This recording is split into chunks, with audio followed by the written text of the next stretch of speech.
T-minus 10, 9, 8, 7, 6, 5. All three engines up and burning.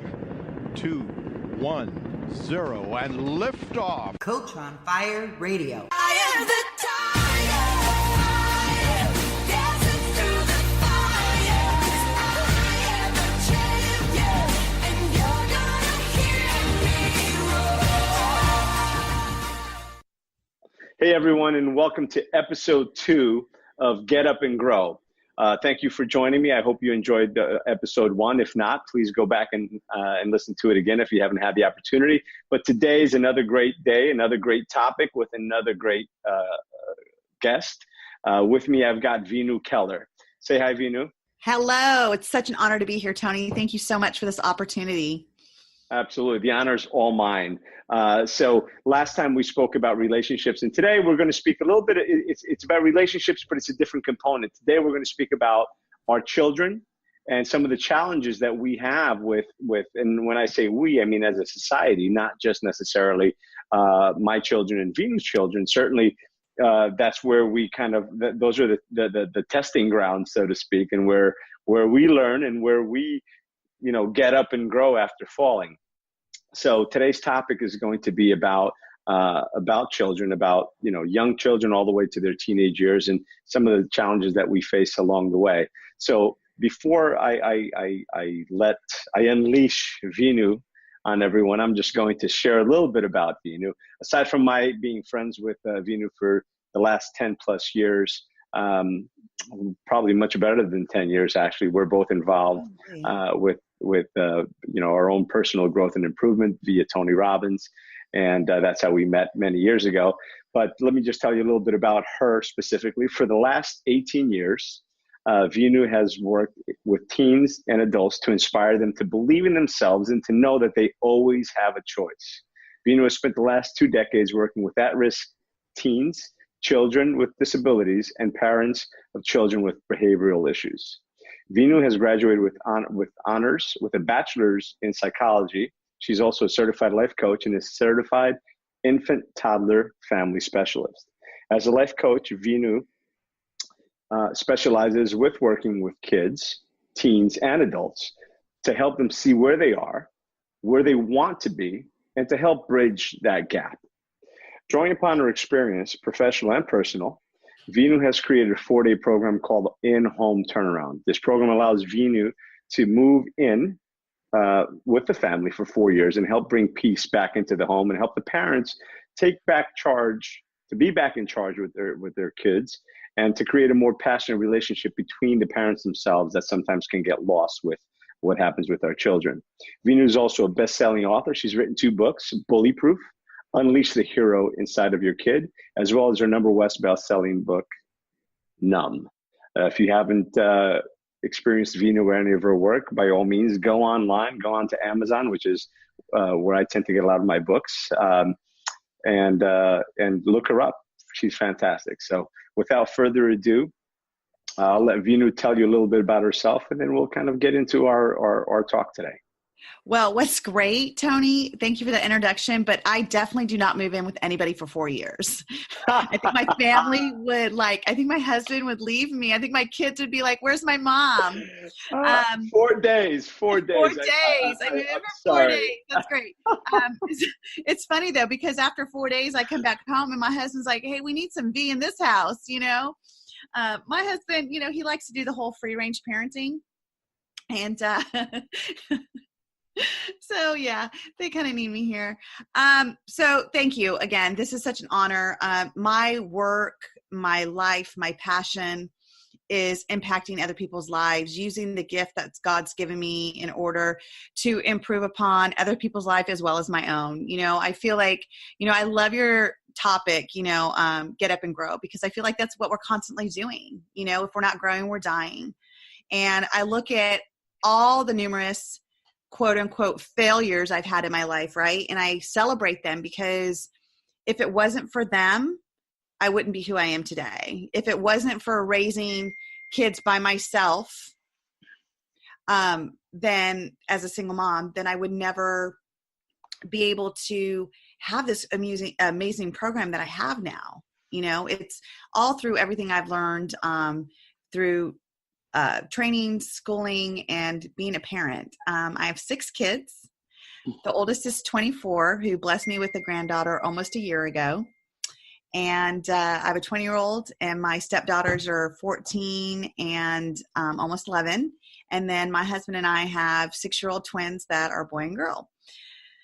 So again, it's life Amazing. lessons.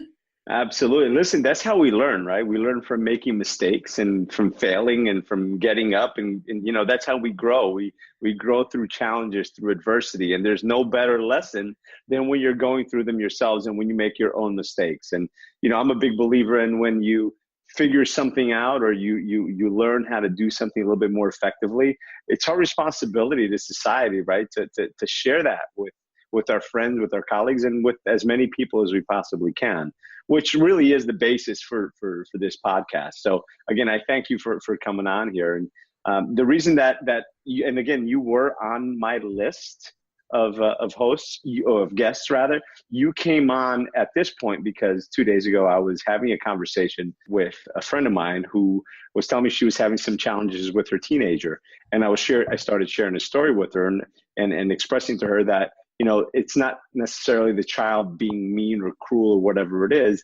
It's just that's their testosterone that's kind of coming into play, and it's their wiring, right? Their subconscious that's really trying to come out. And I shared a story with her that a couple months ago, I was playing with my oldest son. I have a 12-year-old and a 14-year-old, and we were playing around, and he tapped me in the face. Right. And I said, you don't do that. That's not appropriate.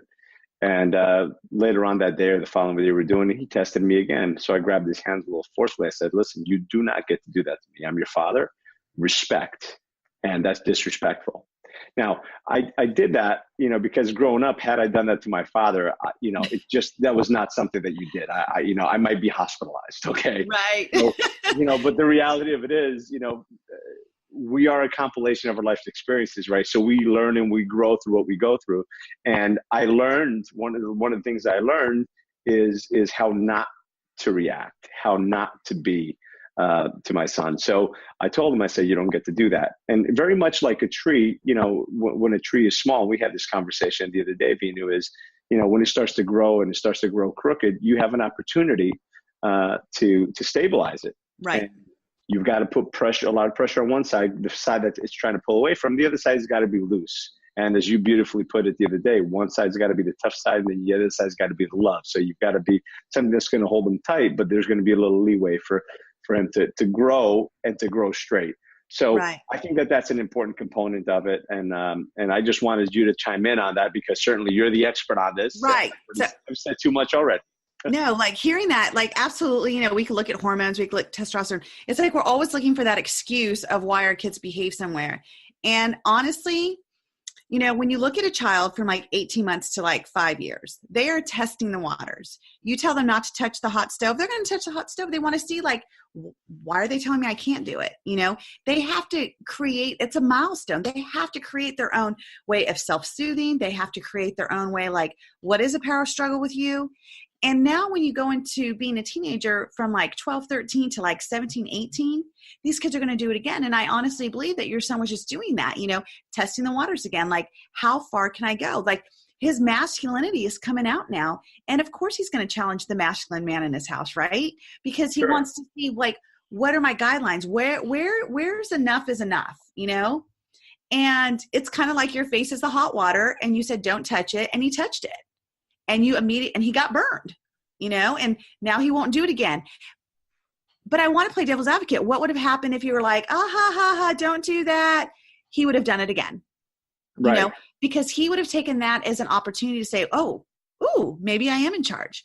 Just like with these kids, like when you're like, we'll say like at Walmart, for instance, and the child is throwing an absolute fit. Like, I mean, honestly, how many of your viewers out there probably, right, have seen this many times going into the store? And I sit here and, first of all, I tell my kids, I'm like, don't stare. Let's just keep going, because I think that just adds fuel to the fire. But the parent goes into a reactive, like, oh gosh, I'm going to be judged as a parent if my kid's acting like this. Okay, I'll just give you the lollipop. Are you done crying? I'll just give you the lollipop if you stop crying right now. So we're rewarding the behavior we don't want to see. So the next time they go to the store, guess what? They're going to have the same behavior because they know they're going to get rewarded for it. They're going to get the lollipop or the toy or whatever. And the worst thing I've seen is, and this has happened to me because of course I ignore the behavior. I'm just like, whatever, we still got to shop. This is life. You're going to be shopping the rest of your life, and I'm not going to reward you for shopping at a grocery store. Like, this is a living lesson that you need to learn, because no matter what age you are, you're going to be shopping in a grocery store. So my kids were crying, and, they were twins. They were like 18 months, and I was just trying to get to Walmart and pay the bill and get out. And the cashier person is like, oh, are you guys okay? Can I give him a lollipop? And I looked at him like, for what? You want to give him a lollipop? Because I just went through 45 minutes of this. They're not getting a lollipop. We're going to pay for this. The reward is we're going to pay for this and go in the car and go home, because this isn't working for me. And a lot of people just want to do the easy fix. Give them a lollipop. Or here's a game, or give them what they want just to quiet them down, not realizing that the repercussion of that is that little monster, that little monster in them. Yeah. You got to control him now, because when he becomes the size of a horse, it's going to be harder to control. And when he becomes the size of an elephant, it's going to become even harder. Correct. And that's what your son was doing, right? It's the same scenario, just at 14 years old.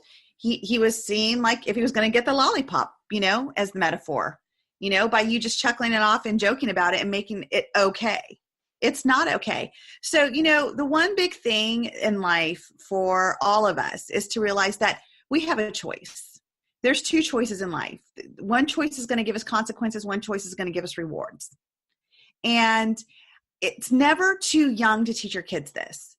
I don't know how many of you that are listening that have picky eaters, but I refuse to have a picky eater in my house. And we can look at tons of excuses, but if you keep going to the excuse, like they have sensory, they have autism, they have this, you're never going to get the results that you want. So I do actually have a child that has sensory, and he would gag on mashed potatoes, the texture of mashed potatoes. And I was like, how can you not like my mashed potatoes? Like my older kids come home just for my mashed potatoes. Okay. So this little guy, he is gagging on them. And I'm like, too bad, you're going to eat it. And now he's 6 and he eats mashed potatoes, and he actually loves my mashed potatoes now, because I never gave him a choice. Like I've always said, this is not a restaurant. So before I decide to make dinner, I will ask the kids, because my husband will eat whatever I make, so I don't have to ask him. But I ask the kids, do you want A or do you want B? And we want B. So I make B for them. The first time they say, oh, I don't like that. Sorry. So then your next choice is you either eat or you go take your bath and go to bed. But I'm going to give you the choice to make that choice.